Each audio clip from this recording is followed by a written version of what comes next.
ngalan ng Ama, ng Anak, at ng Espiritu Santo. Amen.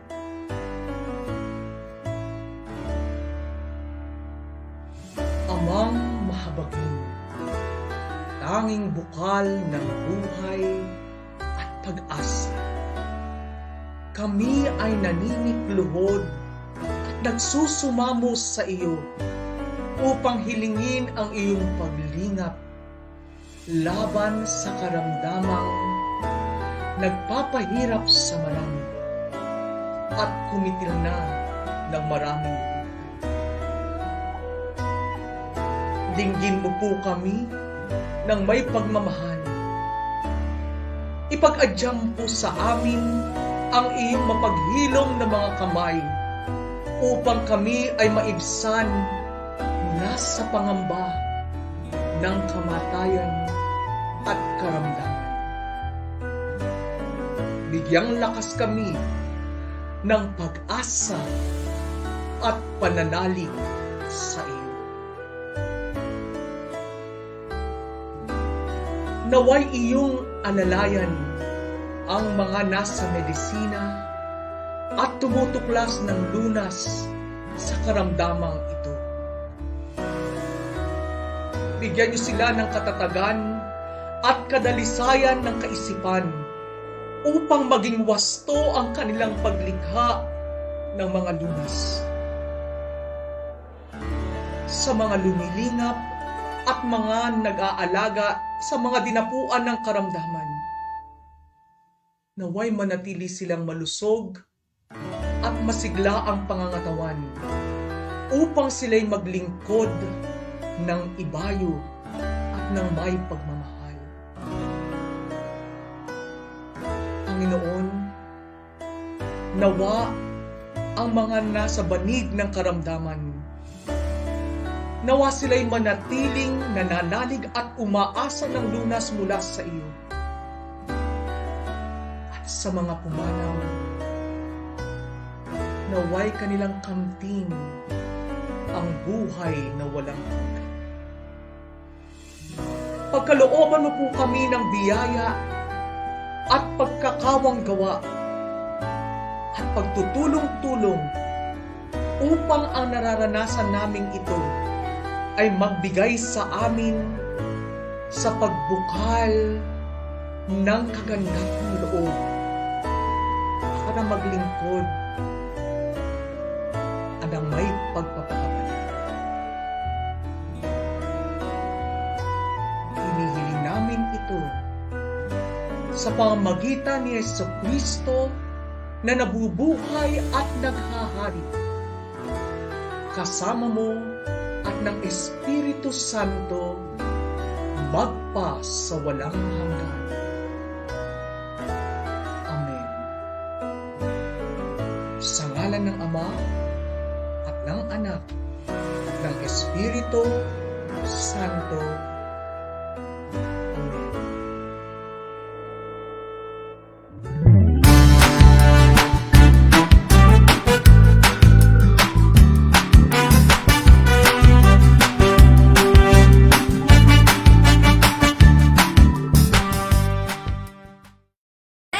Is always at your service. Kaya naman, ang feedback mo, suggestions nyo ay mahalaga sa amin to improve our programs on air and online.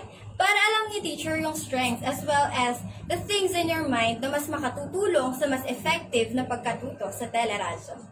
Please take time to send your feedbacks via Teleradyo Mu, which you can access by scanning the QR code on the right or typing the URL provided here, bit.ly/3ORVAY9. One more, this time you follow bit.ly/3ORVAY9. Kaya send your hashtag TBH o hashtag RT dito sa Teleradyo Mu, kung saan ang feedback mo, suggestions nyo ay mahalaga sa Teleradyo. bit.ly Makinig, manood, nasa teleradyo. Makinig, manood, nasa teleradyo. Teleradyo, Teleradyo Marcelo.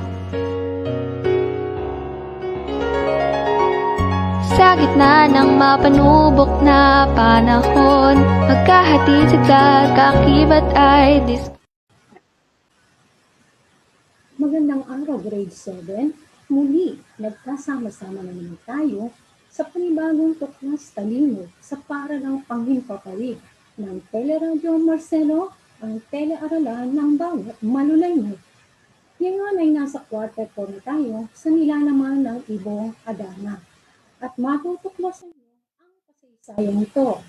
Magpapayaman sa inyong kalaman at natitiyak kong magugustuhan niyo ito at mag-e-enjoy kayo na subaybayan ang takbo ng pangyayari. Ako si Ginang Bernadette M. Raimundo, ang inyong teacher at podcaster na maghahatid sa inyo ng bagong kaalaman sa oras na ito. Patuloy lamang na mag-follow, mag-like, at mag-subscribe sa ating YouTube channel. Ngunit bago natin simulan ang ating aralin, nais kong i-shoutout muna ang ating pinakamamahal nating principal na si Dr. Maria Victoria C. Budo. Shoutout din po lalo na sa natatangin naming puno ng kagawaran na si Sir Arturo Lacusay Jr. Shoutout din sa lahat ng guro ng ating paaralan, lalo na sa mga kasama kong guro sa Filipino Department. At shoutout din sa Grade 7 Del Pilarian. At syempre sa mga minamahal kong mag-aaral ng 7 Luxin, 7 Olivares, 7-9, 7-15 at 7-20. Makinig at matuto upang lalong malinaw ang inyong kaalaman.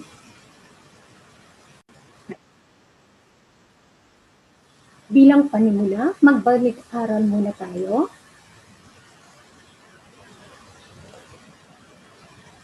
Atin munang balikan ang tinalakay noong nakarang linggo. Sa unang aralin, tinalakay ang kaligiran pangkasaysayan ng Ibong Adana na kung saan ito ay nauri bilang isang korito at ipinakilala rin ang mahalagang tauhan. Sino kaya itong mahalagang tauhan ito?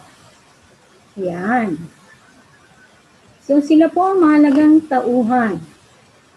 Ang pamilya sa kaharian ng Berbanya. Sino-sino po sila? Sige nga po, i-comment nga po sa box.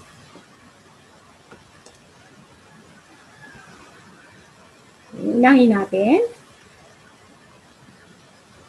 Ang pinakamahalaga na tauhan po ay ang Ibong Adana na kung saan ay dito po umikot ang takbo ng pangyayari. Ang una pong membro ng pamilya sa kaharian ng Berbanya ay si Reyna Valeriana. Siya po ang ina ng 3 prinsipe at asawa ni Haring Fernando. At meron silang 3 anak na prinsipe. Ang una po, ang panganay ay si Don Pedro at ikalawa ay si Don Diego at ang bunso po ay si Don Juan. So, sa pamilya pong ito, iikot ang mga pangyayari na tatalakayin natin ngayon. Bago natin talakayin ang nilalaman ng aralin 2 tungkol sa nilalaman, panalangin at ang mga pag-awit ng Ibong Adana. Ang una po ay nagmumungkahi ng mga angkop na solusyon sa mga suliraning narinig mula sa akda na may code na F7PN-4C-D-19. Ang ikalawa naman pong layunin na lilinawin natin ay nasusuri ang mga pangyayari sa akda na nagpapakita ng mga suliraning panlipunan na dapat mabigyan ng solusyon na may code na F7 PB-4C-D-21. Ngayon, yugtuin na po natin ang mga dapat nating pag-aralan sa araw pong ito. Tara na, simulan na natin yugtuin. Ang una po, linangin natin ang inyong kaalaman. Ano? Ikaw ba ay may kapatid o mga kapatid? Isulat ang kanilang pangalan. Kung wala kang kapatid, ay may isulat ang mga taong ituturing mong parang kapatid. At ilarawan ang relasyon ninyong magkakapatid. Pakitala na po sa comment box.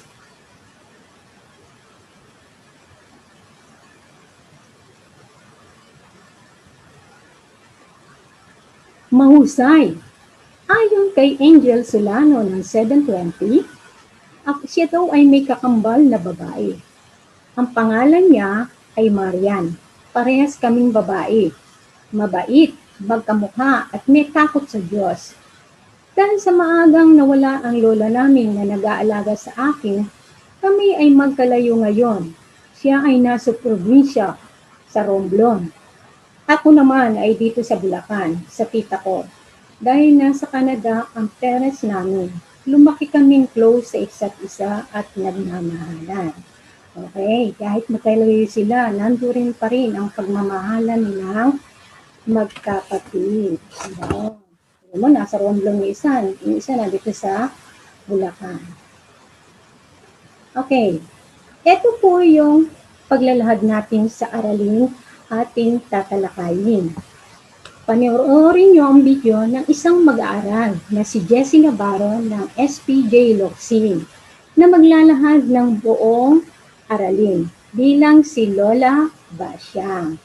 Pakinggan po natin ang kanyang pagkukwento bilang Lola Basyang. Okay. Yung background po niyang ginamit ay mula sa pagsusadula ng GMA 7. Okay. Pakinggan po natin at panoorin. Handa na po ba? Ito na po. Mapagpalang araw sa inyo, aking mga kamag-aral. Andito ako ngayon upang ilahad sa inyo ang buod ng ating aralin na pinamagatang Panalangin, Awit ng Ibong Adarna. Sinimulan ang korido sa panalangin ng pamamatnubay. Hiniling ng may akda na maging maliwanag ang kanyang isip at patnubayan siya sa pagsulat. Tanyag, sagana at mayaman ang kaharian ng berba niya. Tahimik at payapa ang pamumuhay ng mga tao rito. Dahil sa isang bangungot, nagkaroon ng malalang sakit ang hari na si Don Fernando.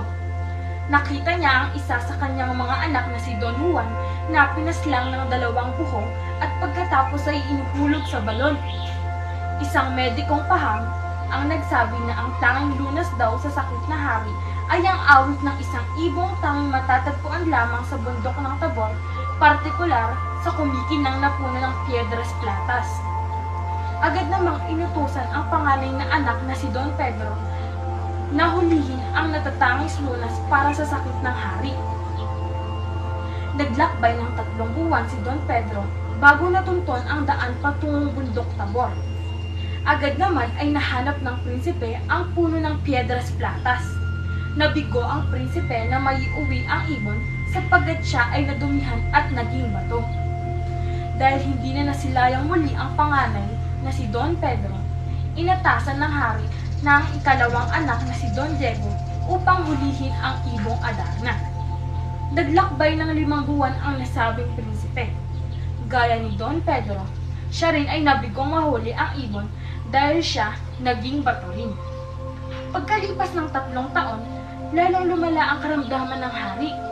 Masakit man para sa hari ang mawalay sa pinakamamahal niyang anak, ngunit wala siyang nagawa kundi ang bendisyonan ang bunsong anak sa paglalakbay nito. Siya ay naglakad lang papunta sa bundok Tabor at may baong 5 tinapay. Isang beses sa 1 buwan lang siya kumakain. Sa ika-4 na buwan, tumigas na ang baon niyang tinapay. Sa gitna ng paglalakbay niya ay may nakita siyang ermitanyong sugatan. Nanlimos kay Don Juan ang leprosong matanda at ibinigay ang nag-iisang tirang tinapay. Sa wakas ay nadatal na ni Don Juan ang puno at muntik nang makalimutan ang bili ng matanda dahil sa ganda ng puno. Sa oras na umawit na ang ibon, ay susugatan niya ang kanyang palad at pipigaan ng bayap upang hindi makatulog. 7 beses kong umawit ang ibon at kasabay nito ang pagpapapalit ng kanyang kulay, kaya 7 beses niya rin susugatan ang kanyang palad. At kailangan pagkatapos nitong umawit ay iiwasan niya ang pagpatak ng dumi upang hindi siya maging bato. Ipinagkaloob ng ermitanyo kay Don Juan ang sintas na ginto upang gamitin sa paghuli ng mahiwagang ibon. Sa tulong ng ermitanyo ay matagumpay na nahuli ni Don Juan ang ibong Adarna at nailigtas sa pagiging bato ang kanyang mga kapatid na si Don Pedro at Don Diego. Naging masaya ang muling pagkikita ng magkapatid, subalit lingid kay Don Juan. Isang maitim na balak na pala ang inihanda para sa kanya ni Don Pedro. Hindi matanggap ni Don Pedro ang mapahiya sa buong kaharian kapag bumalik sila at malaman ng lahat na si Don Juan ang nakahuli sa ibong Adarna at sila ni Don Diego ay nailigtas niya. Kinumbinsi nito si Don Diego na patayin si Don Juan. Noong una ay mariin itong tumanggi, ngunit kalaunay pumayag din. Ngunit ano niya? Sa halip na patayin ay bugbugin na lang daw ito. Iniwang nakabulagta ang kahabag-habag na si Don Juan. Nakabalik na si Don Pedro at Don Diego, tangay ang ibong Adarna. Ang ibong Adarna naman ay pumangit at ayaw ng kumanta dahil taksil ang nag-uwi sa kanya. Lalong lumubha ang sakit ng hari dahil muling naalala ang dahilan kung bakit siya nagkasakit. May biglang sumulpot na ermitanyo. Nakita nito si Don Juan na nakahandusay sa lupa.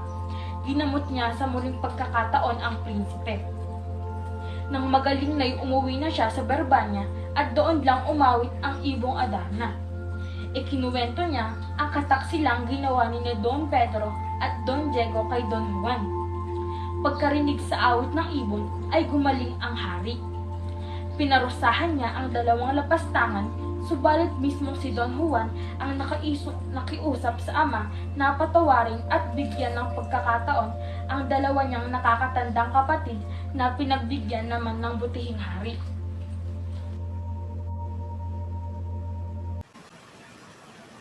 Ito po yung pagsusuri natin gagawin.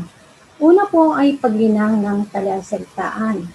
Bigyang linaw ang mga salitang nakasulat ng madiin sa kahon sa pamagitan ng iba pang kaugnay na salita na mga ito at saka gamitin sa makabuluhang pangungusap. Una, tinulinan ang paglakad.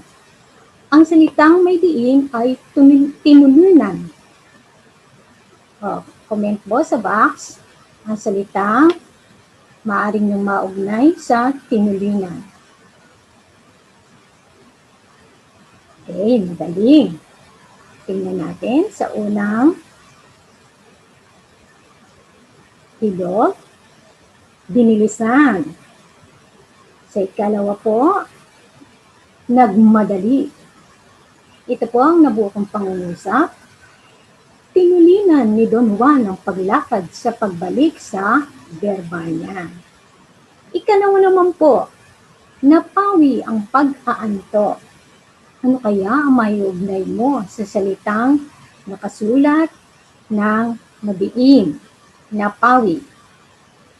Comment po sa box at gamitin po sa pangungusap.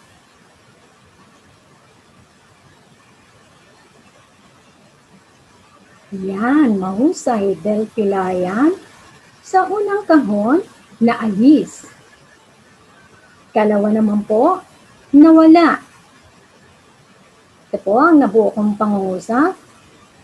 Madaling napawi ang pag-aantok ni Don Juan nang patakan niya ng dayap ang kanyang sugat. Ang ikatlo, taong namamanglaw.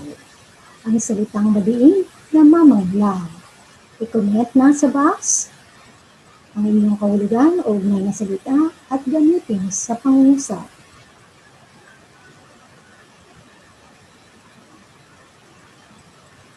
Mahusay, grade 7, ang unang salita, nalulungkot. Ikalawa, nalulumbay. Ang aking pangungusap, tunay na siya ay namamanglaw sa pagkawala ng kanyang kaibigan. Ika-4, tikid ng kalungkutan. Salitang madiin, tigid. Ano kaya ang salitang maibibigay niyong kahulugan kaugnay ng salita at ang mabubuo niyong pangungusap? Comment na po.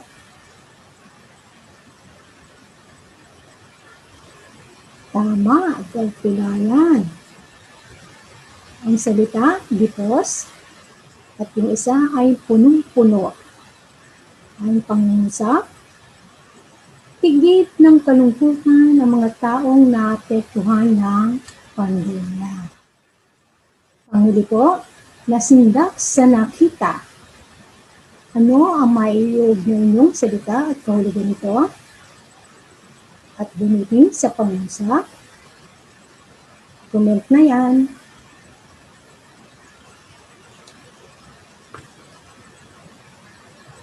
Yan, tama. Namangha. Kalawang, labis na pagkatakot. Ang pangungusap po, nasindak sa nakita ang pamilya na magtungo sila sa kagubatan. Ang gagawin ng Delpilarian. Ngayon, suriin naman natin ang nilalaman ng Aradin. Yung pong nasa video kanina, may inihanda akong 5 tanong na lilinang sa inyo. Maghanda at itala ito sa comment box ang inyo pong mga sagot. Delpilarian, unahan na sa pagsagot sa comment box.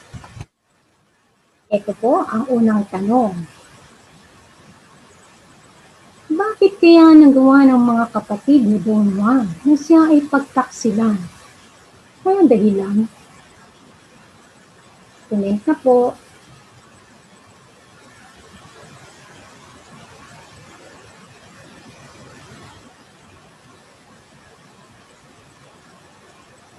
Okay, para sa unang tanong, ang sagot ni Ana Mariel Abendaño ng 7 Olivares, sapagkat ayaw nilang mapahiya sa buong kaharian kapag bumalik sila at malaman ng lahat na si Don Juan ang nakahuli sa ibong Adana at niligtas lamang sila ng kapatid. Tama nga, mapapahiya sila. No? So, yun ang hindi natanggap ni Don Pedro. Ikalawang tanong, sa iyong palagay, bakit kaya nabigyan ng pagkakataon si Don Juan na magabayan sa paghuli ng ibong Adana, samantalang ang kanyang 2 kapatid ay hindi? Sinabigo yung dalawa eh. Hindi nahuli ang ibong Adana, naging bato sila. Komenta po ang inyong sagot, bakit kaya? Ano po sa palagay nyo?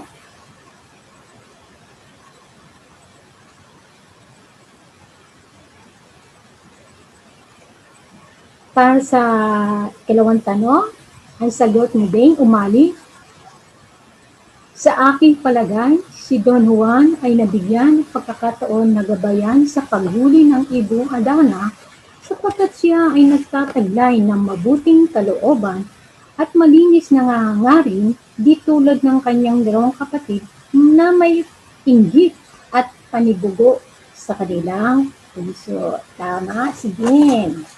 Okay. Tingnan natin sa ikatlong tanong. Sino kaya ang mabilis na makakasagot? Katulad ni Don Juan, kakayarin mo kaya magtiis at magsakripisyo alang-alang sa iyong pamilya? Ano-anong sakripisyo ang magagawa mo para sa kanila? I-comment na ang sagot sa box. Sino ang mabilis? Okay, para sa kasagutan ito, sa ikatlong tanong, mula kay Micaela Sabares ng 79, opo, pagsasakripisyo sa pag-aaral para maiyahon ang pamilya sa kahirapan ng buhay, lalo ngayong pandemya. Napakahusay na ni Micaela. So, iniisip pa rin niya ang kanyang pamilya. Okay. Ika-4 na tanong, sino naman kaya ang mabilis na makakasagot? Kung ikaw naman si Don Diego, ano ang sasabihin mo o gagawin mo kapag may nagmukhahing saktan mo ang iyong kapatid na nagligtas sa buhay mo? Dito kasi si Don Diego parang may pagka-utuin, madaling mauto ng kanyang kuya na si Don Pedro. O, ano kaya ang inyong opinion? Comment na po sa box.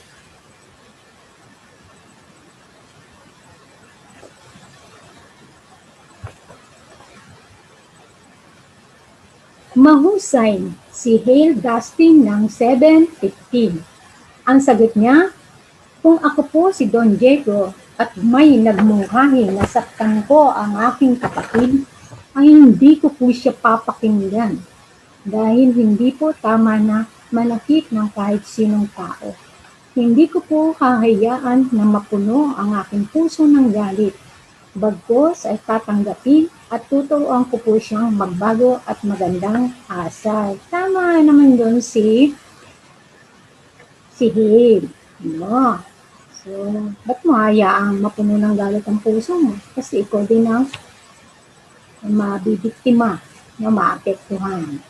Okay, tingnan naman natin ang huling tanong. Sino po kaya ang makakasagot? Ano kaya ang mangyayari kung ibubunyag ng ibong Adana ang living na kataksilan ni Don Pedro at Don Diego? Talata po ang inyong sagot sa comment box. Ano po kaya ang mangyayari?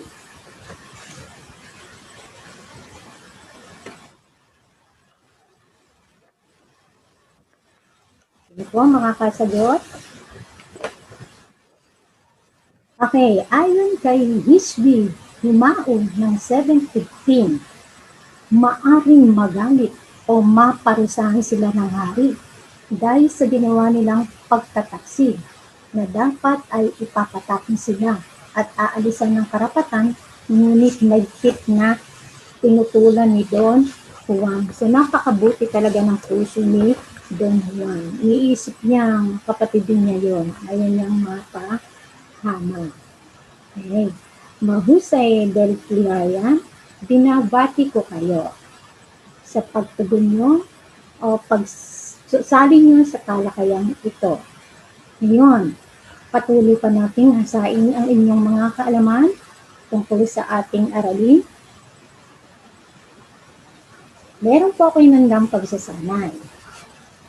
Isulat sa kaliwang bahagi ang mga pangyayaring nagpapakita sa akda ng mga suliraning panlipunan dapat mabigyan ng solusyon.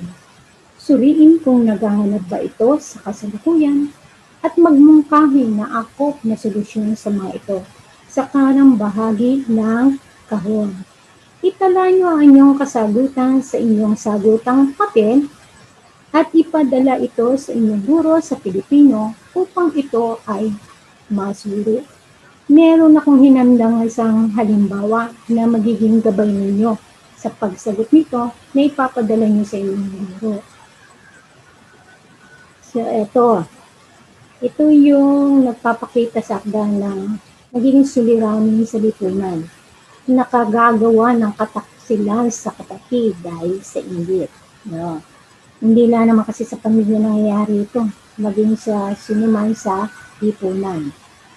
Ang mungkahing solusyon para sa suliraning ito, maging masaya na lamang sa kanyang pagtatanggumpay at gamit itong gabay. Imbis na kay inggitan mo, gamitin mo na lang siyang huwaran para maging matagumpay ka rin sa iyong buhay. Okay, padala lamang po sa inyong mga guro sa Pilipinas. Ito pa po. Sa paglalapat, ibigay niyo po ang inyong opinion.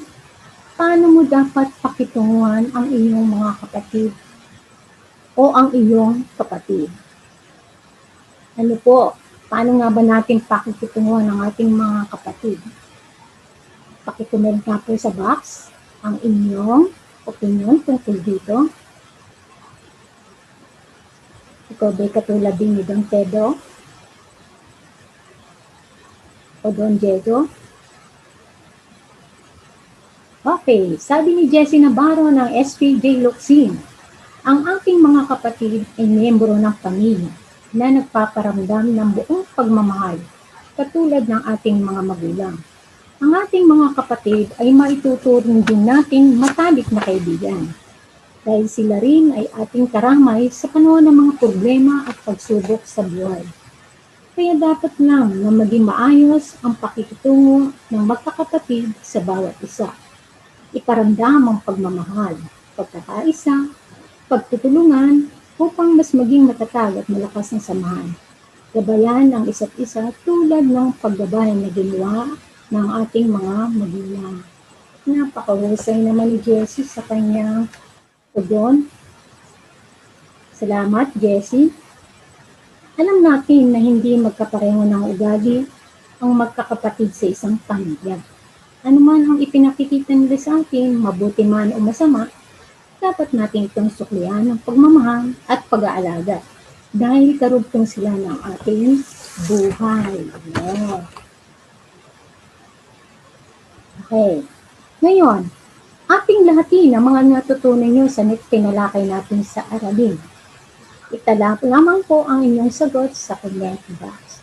Ano-ano kaya ang sanhi at bunga ng inggit sa buhay ng isang tao? Paano kaya ito naka-apekto sa atin? Comment na po ang inyong sagot.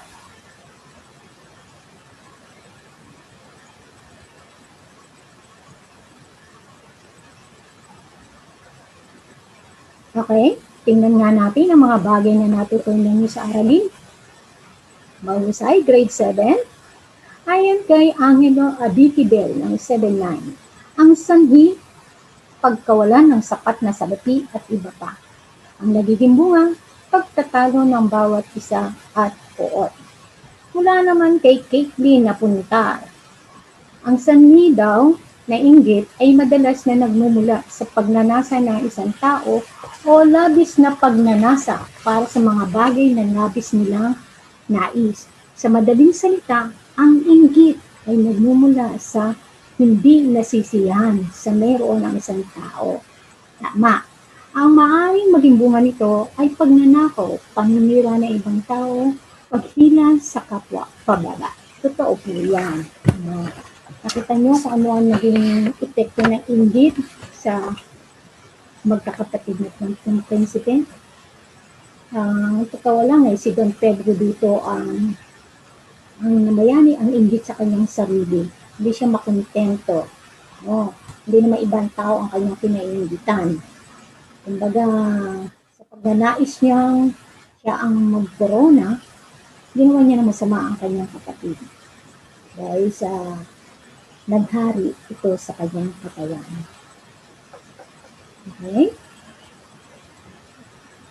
Ito po ang pagtataya. So, i-comment lang po sa box upang lalo kayong malinang. Okay, batay sa ating aralin. Ang mga bahagi ng akdang binasa ay nagtataglay ng mga suliraning panlipunan na nararapat mabigyang solusyon. Lagyan ng check ang mga kahon kung ang mga suliranin ay nakita sa binasa. At X naman ang ilagay kung hindi. Okay? I-comment na po sa box ang inyong mga kasagutan. Check o X lamang po.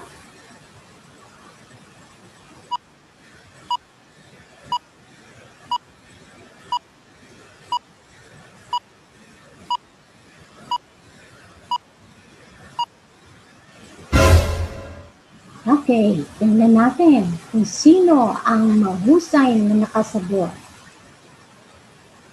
Una, ang pagbabanta sa buhay ng kapatid para sa sariling kapanan. Check po ba o X? Nandun po ba yon sa ating binasa? Check, tama. Okay. Ikalawa, ang paggawa ng masama para lang mapagtakpan ang isang kabiduan o kahihiyan. Check po ba o X? Nandun po ba itong suliranin na to sa binasa? Tama. Check po. Tatlo Ikatlo, paghahangad sa kapangyarihan. Nandun po ba itong problemang ito sa tinalakay natin? Ayan, tama kayo. Ay, ikaapat, paggamit ng kapangyarihan habang namumuno. Nandun po ba ang suliranin nito? Etis po, wala po ito. Okay, panghuli, pagsuway sa magulang. Nandun po ba yun? Nangyari po ba yun sa tatlong prinsipe? Yan. Ito po ay mali o etis. Okay.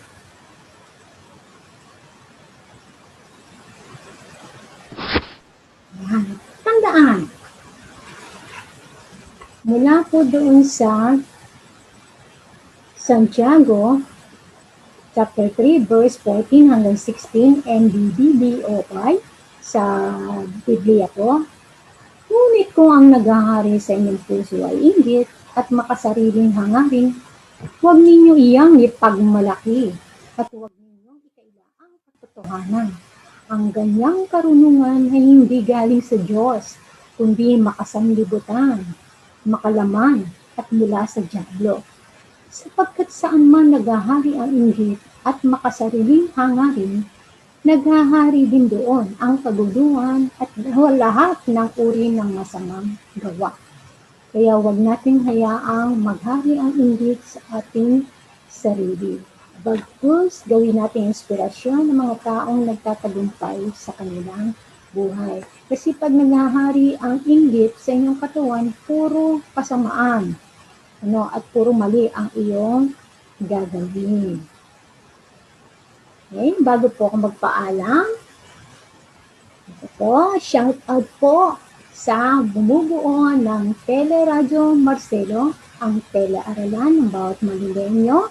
Maraming salamat po sa suporta para po maipalid natin ang teleradyo ito. Muli po, maraming salamat sa inyong pakikinig. Huwag lamang pong kalimutan. Muli, paalala, mag-follow, mag-like sa ating FB page at mag-subscribe sa ating YouTube channel. Laging tumutok dito sa Teleradyo Marcelo, ang telearan ng bawat Manilenyo. Paalam!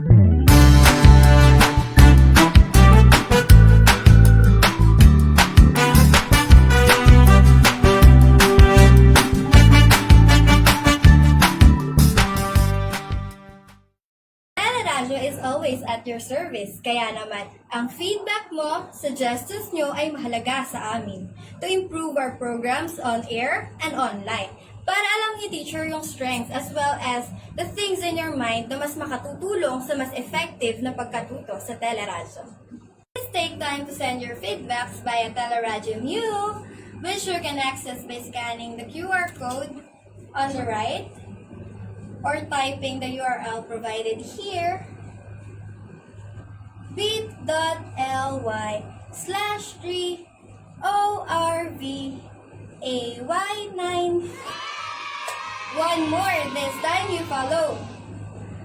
bit.ly/3ORVAY9.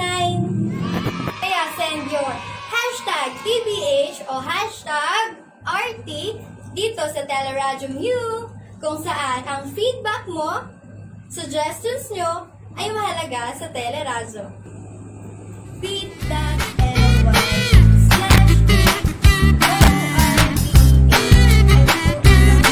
Makinig, manood, nasa teleradyo. Makinig, manood, nasa teleradyo. Teleradyo, Teleradyo Marcelo. Sa gitna ng mapanubok na panahon, magkahatid sa kakibat ay